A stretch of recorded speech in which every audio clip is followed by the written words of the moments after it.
नमस्कार दोस्तों मैं जो आज आपने बिल्कुल सही देखा है थंबनेल पे कि कैलकुलेशन जो है उसकी हमारे पास ट्रिक्स नहीं है। बेसिकली ट्रिक्स तो नहीं है, लेकिन हम कुछ तरीके हैं जिससे हम अपनी कैलकुलेशन को ना बहुत तेज़ कर सकते हैं। क्वेश्चन में जब भी क्वेश्चन गिवन होगा, हमें क्या होता है ना, कंपटीशन एग्जाम में क्वेश्चन में क्या होता है ना कि चार ऑप्शंस हमारे पास गिवन होते हैं और उन चार ऑप्शंस का मतलब उन्हीं चारों में से कोई एक ना, मतलब एक उत्तर होगा और एक आंसर होगा, तो वो बस हमें फाइंड आउट करना होता है। तो कई बार क्या होता है ना कि हम कह देते हैं कि मैं ये क्वेश्चन इसलिए नहीं करके आया कि इसमें जो है ना कैलकुलेशन बहुत थी। तो कैलकुलेशन को करने की ऐसी कोई ट्रिक तो नहीं है कि हम देखें और बिल्कुल जो है ना आंसर बोल दें और उसको टिक करके आ जाए। लेकिन हाँ, कुछ ऐसे तरीके ज़रूर हैं जिनको हम अप्लाई करके और क्वेश्चन तक पहुंच सकते हैं। 70 to 80% जो है, 70 to 80% जो मैं अभी इस सीरीज में आपको जो बताऊंगा उससे आप कैलकुलेशन को कवर कर लेंगे। बशर्ते आपको उसका एप्लीकेशन आना चाहिए, आपको ये पता होना चाहिए कि जैसे मैं कोई चीज़ बता रहा हूँ तो उसको अप्लाई कैसे करेंगे। तो वो अप्लाई करना भी मैं आपको सिखाऊंगा। जब मैं ये सब ट्रिक्स आप इनको बोल लो कि जब भी मैं ये सीरीज जब मैं ख़त्म करूँगा, कुछ कॉन्सेप्ट्स आपको बताऊँगा, तो वो कॉन्सेप्ट्स को मैं अप्लाई करना भी आपको सिखाऊंगा क्वेश्चंस में कि उसको करना कैसे है। तो सबसे पहले आज मैं ये बता दूं आपको कि मैं आपको बताने क्या क्या वाला हूँ और क्या क्या चीज़ जो है ना एक्चुअली आंसर फाइंड आउट करने में हमारे पास जो है उसकी ज़रूरत होती है। लेकिन हाँ, कुछ ऐसी भी चीज़ें होंगी। ये जो कैलकुलेशन है ना, जो मैं जो कुछ बता रहा हूँ आपको, जो कॉन्सेप्ट आपको बताऊँगा, ये जो कॉन्सेप्ट मैं आपको बताऊंगा ना, ये तभी अप्लाई होंगे जब हमारे पास किसी क्वेश्चन में चार ऑप्शन, हमारे पास पांच ऑप्शन जो है वो गिवन हो। लेकिन कई बार क्या होता है ना कि एक क्वेश्चन में सेम चीज़ें मतलब हमारे पास सेटिस्फाई करते हैं, तो उसका सॉल्यूशन भी मैं बताऊंगा। लेकिन हाँ, कुछ ऐसे क्वेश्चन है जिनमें हमें जो है ना ऑप्शंस नहीं दिए होते हैं और उसका हमें प्रॉपर फाइंड आउट करना होता है आंसर। तो उसको भी करने के तरीके हैं। लेकिन हाँ, कुछ चीज़ें मैं अभी आपको बताऊंगा और कुछ चीज़ें मैं आपको बताऊंगा कि जब हमारे पास, जब मैं क्वेश्चंस आपको सोल्व कराऊंगा तब मैं आपको बताऊंगा कि वहाँ पे किस चीज़ का हम यूज़ कर सकते हैं। तो सबसे पहले जो मैं आपको बताने वाला हूँ वो ये बताने वाला हूँ कि मैं आपको इस सीरीज़ में पढ़ाऊँगा क्या क्या। तो सबसे पहले जो मैं आपको पढ़ाने वाला हूँ वो पढ़ाने वाला हूँ यूनिट डिजिट। अब आधे बच्चों को ये यूनिट डिजिट आप आता होगा, लेकिन कुछ को जो है ना, कुछ को अप्लाई करना भी आता होगा।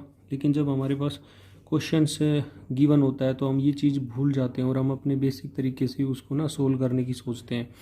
लेकिन फिर भी मैं आपको ये चीज़ समझाने वाला हूँ। फिर कई बार क्या होता है ना कि क्वेश्चन में हमारे पास यूनिट डिजिट दो ऑप्शन ऐसे होंगे, जैसे ए और बी, दो ऑप्शन ऐसे हैं जिसमें हमारे पास दोनों की यूनिट डिजिट 2 गिवन होती है और आगे कुछ नंबर्स लिखे हुए हैं। जैसे इन दोनों में ना दो दो यूनिट डिजिट सेम है, तो हम करते क्या है, तो हम उसमें थोड़ा सा ये सोचते हैं कि भाई अब तो मैं फंस गया। लेकिन उसमें होता क्या है ना कि जो उसकी टेंस प्लेस है, जो दहाई का अंक है, वो थोड़ा सा डिफरेंस होता है। इसमें हो सकता है कि 3 हो, इसमें हो सकता है कि फिर 2 हो, ऐसे हो सकता है। तो यहाँ मैं क्या बताने वाला हूँ, दूसरे नंबर पे मैं आपको बताऊँगा कि लास्ट 2 डिजिट्स को हम कैसे फाइंड आउट करेंगे किसी भी नंबर्स की। जैसे कोई भी नंबर दे रखा है, उसकी लास्ट 2 डिजिट्स अगर हमें मिल जाए तो हम इन दोनों में से भी बता सकते हैं कि आंसर कौन सा है। तीसरी चीज़ जो है मैं आपको बताऊंगा कि स्क्वायर ऑफ ए नंबर हम कैसे करेंगे। स्क्वायर ऑफ अ नंबर, किसी भी नंबर का स्क्वायर कैसे करेंगे। देखो, ये हम सिर्फ इसको स्क्वायर ऑफ ए नंबर की तरह ही पढ़ते हैं कि भाई कोई नंबर हमें गिवन होता है तो हम ये देख लेते हैं कि इसका जो है ना स्क्वायर क्या होगा। तो लेकिन हम उसको अप्लाई नहीं कर पाते, हमें ये नहीं पता होता कि हम उसको क्वेश्चन में किस तरीके से अप्लाई करें ताकि जो है ना हमारा आंसर फाइंड आउट करने में हमारी हेल्प हो जाए। इसके भी मैं आपको 2 से 3 तरीके बताऊंगा। मेरे पास 3 तरीके हैं, आप किसी से भी फाइंड आउट कर सकते हैं, ऐसी कोई बात नहीं है। फोर्थ नंबर पे मैं आपको बताऊंगा square root. Square root of a number, किसी भी नंबर का स्क्वायर रूट कैसे फाइंड आउट करते हैं। उसके बाद मैं आपको बताऊंगा cube root of a number. Cube root of a number कि हम उसको कैसे फाइंड आउट करते हैं। फोर्थ नंबर पे मैं आपको बताऊंगा कि जो डिविजिबिलिटी रूल है, डिविजिबिलिटी जो रूल है वो किस तरीके से हमारे पास जो है ना कैलकुलेशन के अंदर हम उनको किस तरीके से यूज़ कर सकते हैं, ये मैं आपको बताने वाला हूँ। 5th नंबर पे मैं आपको बताऊंगा कुछ स्पेशल्स नंबर। ये स्पेशल्स नंबर जो हैं ये मेरे खुद के हैं, और मैं जैसे खुद के तो क्या है कि मैं जब क्वेश्चन करता हूँ तो उस चीज़ को ऑब्जर्व करता हूँ कि इस चीज़ का ज़्यादा से ज़्यादा किसी क्वेश्चन में यूज़ हो रहा है तो वो क्यों हो रहा है। उसके बाद मैं आपको बताऊँगा कि डिजिटल सम क्या होता है, डिजिटल सम क्या होता है ये, और हम जो है डिजिटल सम को ही यूज़ क्यों करते हैं, किसी और को भी क्यों नहीं यूज़ कर लेते, तो ये मैं आपको बताने वाला हूँ। उसके बाद मैं आपको बताऊँगा कि जो परसेंटेज है, परसेंटेज जो है उसका हम कैसे यूज़ कर सकते हैं, किसी भी क्वेश्चन के अंदर परसेंटेज कैसे यूज़ हो सकती है। उसमें मैं आपको कन्वर्जन भी सिखाऊंगा, कन्वर्जन भी मैं आपको उसमें सिखाने वाला हूँ कि उसमें कन्वर्जन कैसे करते हैं। और बहुत सारी चीज़ें मैं आपको आगे बताऊंगा कि जब भी जैसे ये मैं आपको बताने दूंगा कि उसका हम दो क्वेश्चन, जब 2 नंबर हमारे पास गिवन हो तो उसका हम सम कैसे करते हैं, उनका मल्टीप्लाई कैसे करते हैं, उन दोनों को मल्टीप्लाई कैसे करते हैं उन नंबर्स को। तो ये सब चीज़ें मैं आपको समझाने वाला हूँ, और उम्मीद करता हूँ कि ये सब चीज़ें आपको जो है ना पसंद आएगी और आप इनको यूज़ भी करेंगे जब आप क्वेश्चंस करेंगे तो। चलिए, सबसे पहले मैं आपको क्या समझाने वाला हूँ, सबसे पहले मैं आपको समझाऊंगा कि जो यूनिट डिजिट है उसका मतलब क्या होता है, यूनिट डिजिट का मतलब क्या होता है। हाँ, एक दरख्वास्त आपसे ज़रूर है कि अगर आपको ये वीडियो पसंद आए ना तो आप इसको शेयर भी कर दें और चैनल को भी सब्सक्राइब कर दें, क्योंकि आपकी बड़ी ज़रूरत है।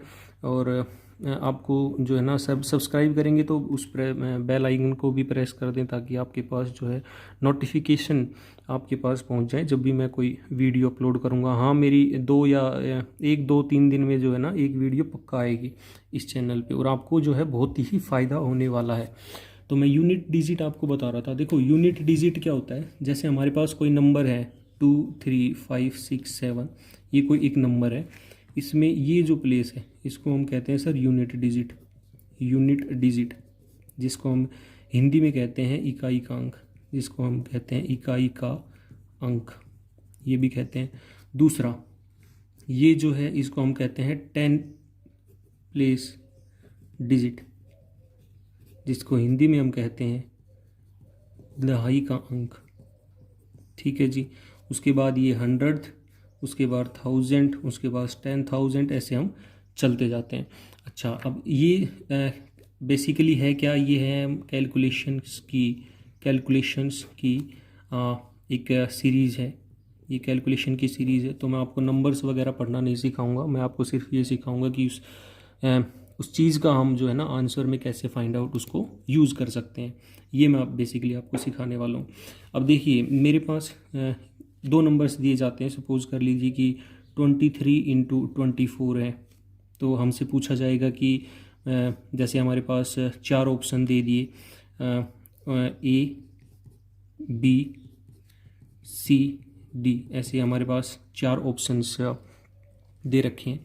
अच्छा, तो पहले मैं इसको ना एक बार मल्टीप्लाई करना भी आपको सिखा देता हूँ कि इसको मल्टीप्लाई कैसे करते हैं, क्योंकि कई स्टूडेंट क्या होते हैं ना, वो इसको ऐसे मल्टीप्लाई करने लग जाते हैं कि 4 तिया 12 और 4 दूनी 8 और 1 9, उसके बाद 3 दूनी 6 और 2 दूनी 4, और फिर उसको ऐड करते हैं, फिर कहते हैं कि सर वो तो 552 हो गया। लेकिन हाँ, ठीक है, आपका तरीका ठीक है, लेकिन ये जो है ना ये छोटी क्लास में हम यूज़ करते थे। अब हमें कुछ नई चीज़ें सोचनी पड़ेगी, कुछ एडवांस लेवल पे, तो ये करने की ज़रूरत नहीं है, इसमें टाइम बहुत लग गया ना।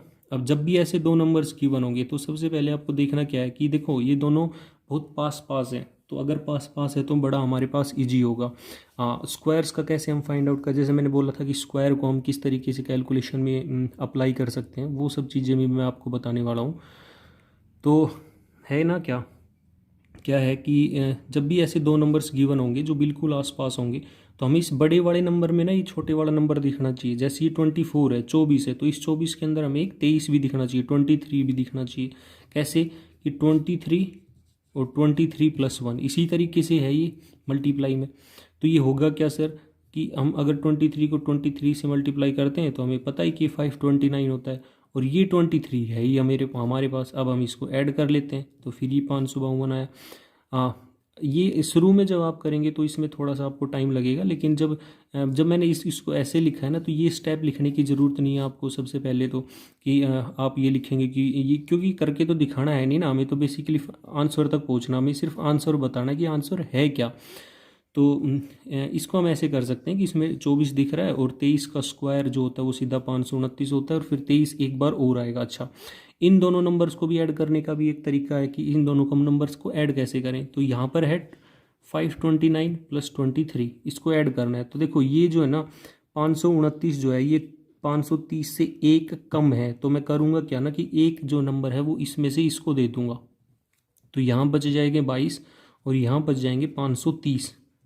अब इन दोनों को ऐड करना बड़ा आसान है कि 530 तो ये है और 22 ये है, तो 552 हो गया। कैसे 552 हो गया? 530 और 20 ये, हमें पता है 30 और 20 50 होते हैं, तो 550 ये और 2 ये, तो 552। हम इनको ऐसे ऐड करेंगे ना, दिमाग में ऐड करेंगे, मुंह जबानी इनको ऐड करेंगे। ठीक है जी।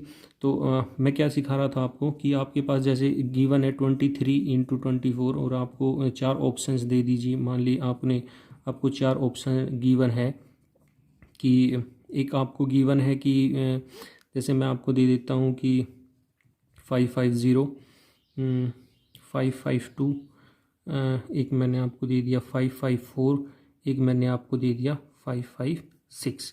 अब मैं पूछता हूँ कि आप बताइए इनमें से क्या आंसर है। तो आप ऐसे नहीं करने लग जाएंगे कि आपने ना तो आपको ये तरीका यूज़ करना है कि इसको मल्टीप्लाई किया और फिर हमने सोल्व किया तो 552 आया, ना आपको ये सोचना है कि 23 और 23 + 1 यहाँ है तो हम क्या करते हैं कि इसको 529 और एक ये तो 552 हो गई।